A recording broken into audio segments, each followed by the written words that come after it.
What's up, tribe? How you guys doing? This is, excuse me, go ahead and hit that subscribe button. Hope you like this video. This is going to be your T.I. and Tiny Friends and Family Hustle, Season 1, Episode 4. Okay, so the storylines for this episode, we see a big storyline is going to be Toya and her mom. So we start the episode off, we see Toya at a photo shoot with the baby for her bonnet line. And Toya comes through. Rashida's there from Love and Hip Hop Atlanta. She's there. And they're just talking about being a working mom and, creating that balance and creating that space. And Toya was talking about how she started her bonnet line. Basically, her last, I'm assuming she was talking about Memphis. Her ex-husband used to complain about her wearing a bonnet all the time. And so she came up with the idea that, hey, say, look, I ain't going to stop wearing my bonnet, but how can I make my man happy too? So let me be dazzling out so it don't look like, some old Joe Schmo type thing. Because let's be real, the bonnet is important, y'all. Let's just look. Most women don't wake up and have makeup and hair waiting for them in the bathroom. They got to do what they got to do. So men, y'all get it. Y'all got to understand it is what it is. But it was cute. They were talking about that. And Toya is still getting advice and just dealing with, being a working mom. And especially in this industry of a working mom, Toya is doing her damn thing in Greenleaf. If y'all don't watch Greenleaf, let me tell y'all something. Y'all better go catch up. Go to On Demand or whatever. Go catch all the past seasons and catch up. Because when I tell you Toya is doing her thing and playing the hell out of that role. And you can see in these episodes, we're almost at the end of the season, and you can see the belly a little bit. You know what I mean? They camouflaging it and everything because it really would not fit with her storyline. But it's not obvious. But I'm pretty sure, again, that's just something you think about, when you're ready to have a baby. Unfortunately, those are things men don't have to worry about that women have to worry about when they're working, But we ain't gonna go down that road. That's another video for another day, y'all. So we have.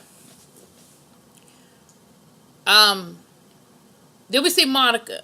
Now, I thought I had read somewhere before that Monica was a mortician or went to mortuary school or something. Like, I remember hearing that before, but we get to see her working in the funeral home. Her family owns a very prominent funeral home down in Atlanta or the Atlanta area.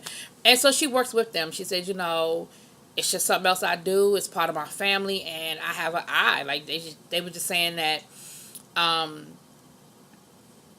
have two friends that one went to mortuary school and was a mortician. The other one is the same thing with Monica's and her family. And it's something, everybody, first of all, everybody don't want to work with dead people. They don't want to be morticians. But also, it does take a special eye because, something she said, she said when she was younger, when she was 18, she lost some very important people to her. And she said it really means something when you go in and you see the body and it looks like your loved one. When it doesn't look like your loved one, it's just something about it not having some peace to it. And I honestly can attest to that. My cousin was killed and it just didn't look like him to me. And I don't know, I understand what she's saying. It's hard to explain it. And I'm not trying to say nothing crazy like, oh, I think he's still alive. Like, I know he's not alive. But it's just something about looking in that casket and just not seeing who you knew and who you loved. Sometimes it's inevitable depending on if it was a long illness or things like that. But in his case, it wasn't like that. He just, unfortunately, he was shot. He was murdered. And so it's just, Anyway, the other thing that I thought was interesting, too, was something that people need to understand. And this, I'm about to give y'all a quick little history lesson. Just a quick little history lesson. Just as anything during segregation, especially in the South. In Monica's family, that's Atlanta, that's the South. White morticians wouldn't work on black people. So, if you were a black mortician in the South, you could create a very good life for yourself. Unfortunately, people gonna always die. And when you're dealing with the racism being so deep that a white person won't bury a black man or won't do work on a black person, or if they did, they charged so much or they took advantage of the family so badly that if you were a black mortician in these areas, you could make money. And I told you, my girlfriend whose family, theirs go way back. Their mortician it's generational. Because again, during segregation, it was a good living. It was just a good way of making a living. So anyway, back to that's my little quick little blip, blip. All right, so back to the story. So then we see T.I. and Tiny. They're back from their trip to Tahiti. They said they had a great time. Well, where'd they go? Trinidad. They had a great time. They were able to reconnect. They were able to really have some alone time, which was much needed. And I can appreciate it. I can appreciate it. We can sit here and we can talk about what we would do, wouldn't do, how we think Tiny is in this situation, but at the end of the day, that is her marriage, that is her husband, that is her life, and if she like it, I love it. You know what I'm saying? Just all I'm gonna say is just don't expect a different outcome. But if you like it, I love it, boo. They talking about combining their households, and she talking about something. Are you staying home? And he was like, "Oh, it's my home now." Remember in the first episode, he wanted to go in the bedroom, and she put his ass out. Now she talking about something. Oh, you home? He was like, "Home." But it's good to see her happy. Like I said, if you like it, I love it, boo. You happy, I'm happy. I don't even know y'all. You know what I'm saying? And then we see T.I. is creating a trap museum. Now, this is what I'm not clear on. I'm not clear on if he is creating an actual trap museum, like open forever and ever, or if he's creating an exhibit to honor trap music that will be open for a limited time. I wasn't clear. But neither here nor there. In this episode, they didn't get it together. But you saw what they were trying to do. They had exhibits from Future and Tip. Because, he was one of the creators of trap music. Future, Tip, and 2 Chainz, and Jeezy. Like that whole trap music genre. You saw where Tip was really struggling and having a hard time with bringing stuff in when it's supposed to be. Whenever you do these projects like this, and there's so many different elements that have to come together, it's hard. A lot of times things just don't always end on, they don't come in like they're supposed to. And you saw his frustration with that because they had to push back the opening date because everything wasn't in. And there was some things they said was just out of their control. You have to wait for other people to send you artifacts. When you're opening a museum, you can't just go to the store and buy stuff. I mean, you can. But if you want it to be as authentic as possible, and you're asking people to donate things, or you're asking artists to recreate album covers and stuff like that, you want it to be as authentic as possible. And so they weren't able to really get it together for this episode. We see, I don't know how it's going to come together, right? All right. I'm going to do Toya and her mom last, because it's a lot to that. So we see Monica and Toya, LaToya Luckett. They go out on a double date with their girls. LaToya has her stepdaughter, her bonus daughter. I like to use the term bonus daughter. And Monica has Layla, her baby girl. And they go to you can paint the pottery and stuff, and then you can cook it and everything.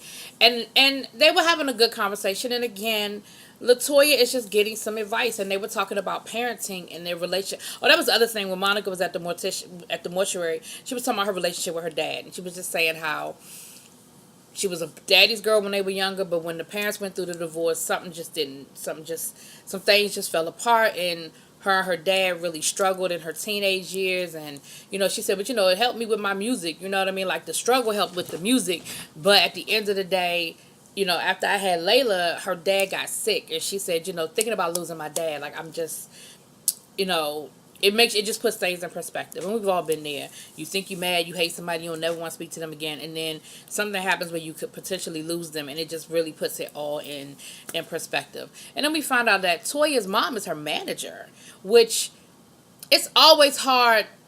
When they're kids, you want your mom to be your manager because nobody's going to look out for you like your parent is. But when they become adults and it's time for certain roles to change and evolve, it's hard when your parent is your manager, and it's hard to maintain that balance and stay friends or maintain a mother, daughter, father, son, whatever relationship, but still make the business side of it work. And so LaToya looks like LaToya is really dealing with that. But she was like, well, how do you fire your mother? I mean, you can't really fire your mother. Yes, you can. Usher did it. Brandy did it. Michael did it. Like, you can do it. it's hard. It's a hard conversation, and it may cause some strife and some issues. But will they still look out for you? Of course. Will they still be there for you as a parent? Absolutely. But to sever the formal relationship, I mean, it happens, and unfortunately or fortunately for whoever, it's what's needed sometime. And it sounds like Toya may be headed in that direction, because she said she was scared to tell her mom she was pregnant because she didn't want the manager reaction. She wanted the mom reaction, and she was worried she was going to get the manager reaction, and she sort of did. She told her mom she was pregnant, and her mom was just like, oh. See, that's the manager reaction, because what the manager is thinking is, oh, damn, she just got on this really good TV show. She got this really... Because I don't think Toya's character on Greenleaf was supposed to last as long as it's lasting. I don't know. Maybe it was, maybe it wasn't. But when she first came in, I don't know, maybe it was. But certainly, I'm sure her mom was thinking, oh, my gosh, like, this is definitely going to be an issue. And in other projects... Excuse me.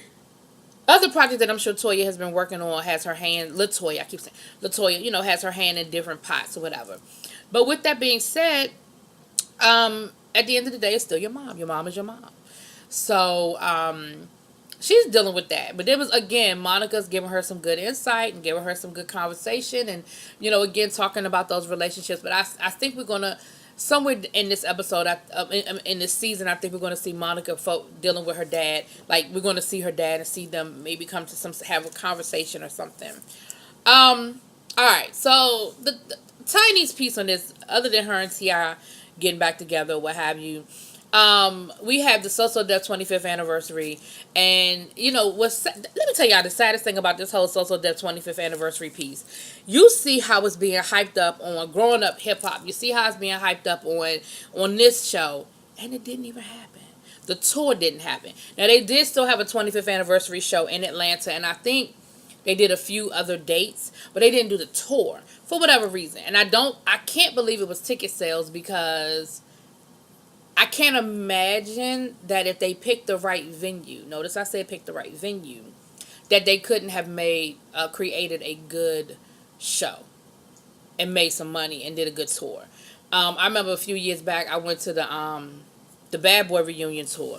Honey, the hits just kept coming, and my old ass when I bought the ticket, I was so excited about the tour, I bought the tickets and I didn't even pay attention to the date. I was just like, yes! And then I realized that it was a school night. I said, shit. And I was struggling the next day. I ain't had no voice at work the next day. But, honey, it was worth it. And so I can't believe that there is not an audience that would feel the same way about a So Def tour. I like So Def. I don't know if I like... Because I spent some decent money on them Bad Boy tickets. They wasn't cheap. But I don't know if I would spend the same amount of money on a So Def tour. But again, So Def, I was already in college. Like, Bad Boy was my childhood. You know what I'm saying? Like, well, some of my childhood. It was like high school, going into college. So Def was like college. Because I remember when Escape came out, I was already in college.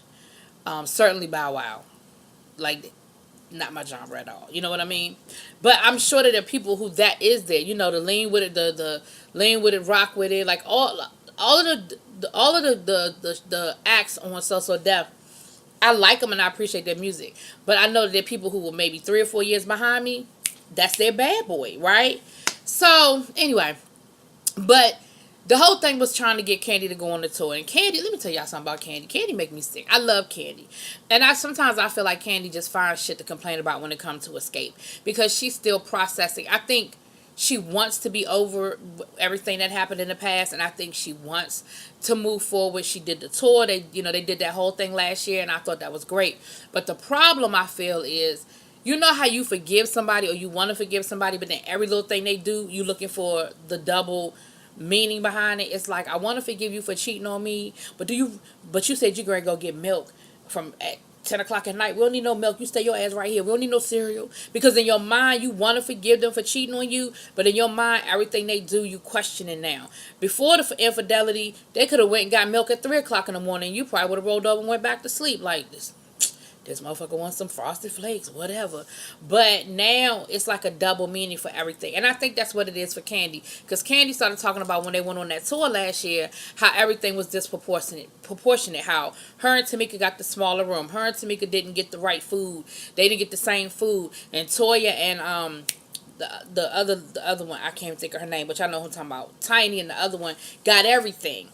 And Tiny was like, really? Are we arguing about rooms and food? Like, really? But for Candy, it was a big deal because Candy she already feels like the black sheep. She already feels like odd man out. So she's going to, any discrepancy she's going to find. And I really think that's what happened with the tour last year. But we see where she ends up meeting up with the girls because Jermaine was like, look, and I appreciate how Jermaine handled this because Jermaine was talking to Tiny about it and was like, look, I want y'all to do the show, but I really want it to be the original 4. Like, I don't want it to just be 3 of y'all. I think we need the whole group. Because remember a few years back, before they all made up, before Candy made up with them, they did the So Def, I guess the 10-year anniversary or maybe the 20-year anniversary. I'm not sure. But it must have been the 20-year anniversary. And they did it without Candy. And it was, everybody was talking about how it just wasn't really the same because it wasn't all of them. And Tiny was like, well, have you called Candy? She said, I think it would mean a lot if you call Candy. He said, but that's not, he said, that's never how I dealt with y'all. He said, I'm talking to you because me and you have a separate friendship. Like, I'm not coming to you in business. I'm talking to you as my friend.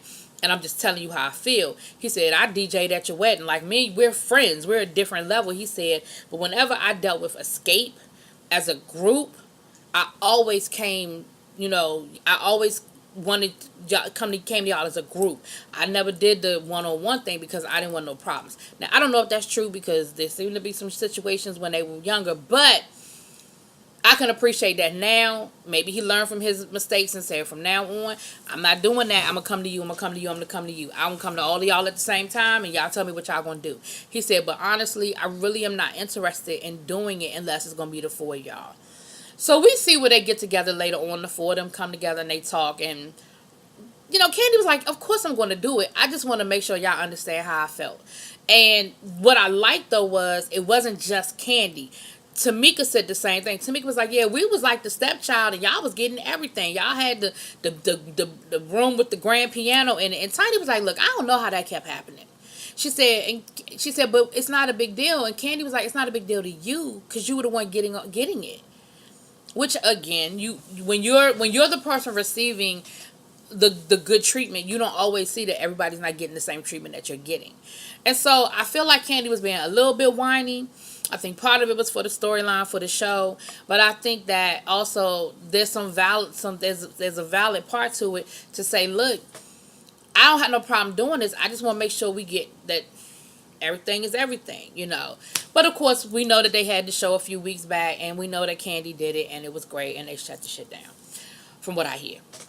All right, I think that's everybody. Now let's talk about Toya and her mom. I think that's it. So here's the thing with Toya and her mom. Toya feels as though she has to be her mother's mother. Her mom is in recovery. Her mother's clean. Her mother's been clean since her brothers were killed. But she's worried that if her mother has too much idle time, that her mother will relapse, fall into with a bad crowd, and get into some mess. She also, I feel like, and this didn't come out till they kind of went to therapy, but I feel like also Toya needs her mother to start pulling her weight. Not because Toya's broke or anything like that, but it does become a lot when you're taking care of everybody. And she said she takes care of her whole family. She said she's been blessed and she's in a position to do it, but it's a lot on her. And I understand that. So she tried to get her mom a job. So here's where Toya went wrong. I shouldn't say she went wrong, because I think everything Toya did was done with the right intention, with the best of intentions. Toya's mom is 50-something years old. Toya's mom has had a restaurant. Now, it wasn't successful. She can cook. She just ain't a business owner. You know what I mean? Which is different. She took her to, her manager has just opened up a hot dog spot. Took her mom there for a job. Now, the guy was like, can you cook? You know what you're doing? You know you can cook? She said, yeah, I can cook. So when she went into the kitchen, she getting ready to put on her gloves because she thinks she about to cook. Now, mind you, it's just a hot dog stand, so I don't think it's a whole lot of complicated culinary arts going on. But it doesn't matter. That's her gift. Her talent is cooking. Dude was like, "Oh no, no, no! You're not gonna be cooking. I'm gonna start you where I start off everybody. You gotta get on these dishes." And Toya's mom was like, "That ain't why I'm here." She said, "I don't mind working, but I'm not gonna cook." She said, "That's what the kids do. I'm not cleaning the mopping floors and washing dishes. I'm a cook." She said, "I don't have my own restaurant. I know how to do this. Now I'm not doing this." Now, from that point of view, I understand where her mother was coming from. Her mother was like, "Look, I want to work and I get it and I'm cool with that." She said, "But I'm not coming up in here. I'm 54 years old. I'm not coming up in here to mop no floors. I'm coming in here to cook." She said, "Why you even ask me if I could cook if you just going to put me on dishes?" So Mama went outside. She threw a tantrum. She went outside, smoked her a cigarette, told her she quit, and called Toya to come back and get her. So Toya is frustrated because she was like, "How you ain't even make it 2 hours? Like, how did that happen?" Now, from Toya's point of view, I understand what Toya's coming from and what she was trying to, when she picked her mom up, what she was trying to explain to her mother was, look, you can't always start where you want to start. That's that man's restaurant. He hired you. You gotta start where he told you you're gonna start. She said, and maybe it was a test. Maybe by the end of the day you would have been cooking. Maybe it was a test just to see, I guess, how well of a worker you can be. I don't know. She said, but you didn't even try. You wanted it your way, and because it wasn't your way, you quit. Now, I see both sides of that, but like I said, now where I say with Toya is, if you know your mother's talent is cooking, and you know that's what your mother wants to do, then all that with the games, it was a test and all that, like, again, I feel with your mother. I'm 50 years old. I don't need no test. Like, if you want me to cook, let me cook. But if you hire me to wash dishes and mop floors, this ain't the job for me. I get that. I don't feel like your mother has to take anything just because you want your mother to work. I feel like your mother needs to find a job that's going to work for her. That's my opinion. Now, the flip side of all of that is,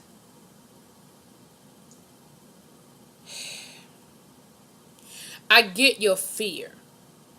Your fear is that if your mother is not doing something that is holding her holding her attention, your fear is that your mother's going to end up back out there on them streets. And I get that.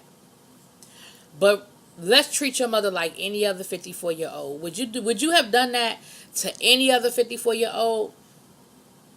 If you know that this woman owned her own restaurant. She can cook. She has a talent to cook. Would you have done that? I just don't think you would have.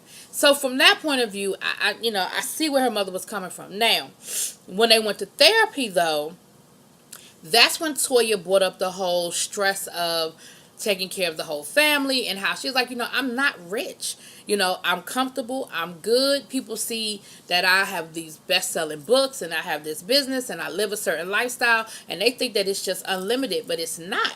I have bills. I have a lot of bills. And it's a lot on me to take care of my mother. She said, I bought my mother a house. I furnished that house. I bought my mother a car. I bought my mother a business. I opened up a restaurant for her. And because she didn't know how to run a restaurant, it closed. So, what more can I do? I got her a job. She quit before I could get around the block good.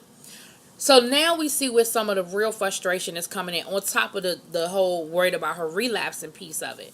And so from that, I say, your point is valid, Toya, because see, then your mama pissed me off, because then she gonna say, well, you my daughter. That's what you're supposed to do, is take care of me. And the therapist said, so because she's your daughter, she's supposed to take care of you. And the mama told myself, no. No, that's exactly what you meant. You said it and you meant it. You meant that. You meant that woman was supposed to take care of you. That's not her job. Her job is not to take care of you. Nope. It just so happened that she's blessed and she's in a position to take care of you. But that is not her job. And so what the therapist told Toya is what's right. The therapist said, you're allowing her to do that. You are taking care of her because that's the role that you choose to take. You don't have to take care of her. And she told us that you need to stop.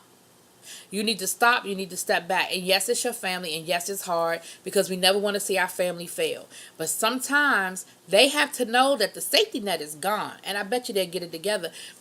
I bet you if you tell her she got to start paying rent in your, because see, she lives in one of Toya's rental properties.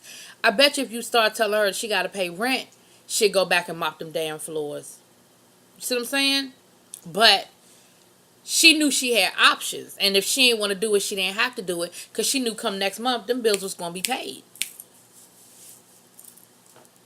So I see both sides of it, but Toya, you're gonna have to do what the therapist told you to do. You're gonna have to step back, boo. You're gonna have to step back, and you're gonna have to let your mom eat it a little bit. And I know you worried about her relapsing. I know. But at the end of the day, you can't live. If she don't want her sobriety more than you want her sobriety, then it don't matter what you do. She's going to relapse. It doesn't matter what you do. You could surround her in a lap of luxury. You could give her everything she's ever wanted. You could treat her like the queen that she believes that she is. But if her sobriety isn't more important to her than it is to you, it doesn't matter. So anyway, y'all let me know what y'all think. Drop it in them comments. Peace.